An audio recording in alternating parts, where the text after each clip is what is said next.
বন্ধুরা, বাড়িতে অনেক দিন ধরেই সবার আবদার ছিল তোফু রান্না করার জন্য। তাই আজকে তোফু এনে কেমন করে রান্না করলাম সেটাই তোমাদের সঙ্গে শেয়ার করলাম। প্রথমে ফুলকপি আলুগুলোকে পিস পিস করে কেটে নিয়ে ভালো করে ধুয়ে নিলাম।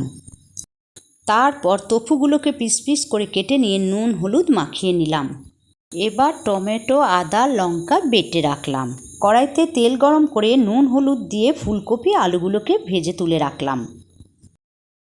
পর তোফুগুলোকেও ভেজে তুলে নিলাম।